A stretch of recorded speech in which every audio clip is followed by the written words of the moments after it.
Kabanata 13. Mga mapagpalang kamay.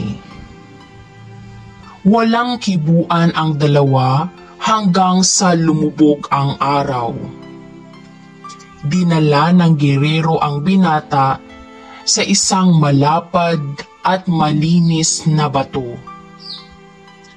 Dito pinakain ng gerero ang binata na di nagtagal ay nakatulog sa kanyang kandungan. Magdamag na binantayan ng gerero ang binata na tuwing magigising ay naghihimutok. Nang magising kinaumagahan, nakapagpanibagong lakas na ang binata. Itinanong ng Moro ang dahilan ng paghihirap ng loob nito.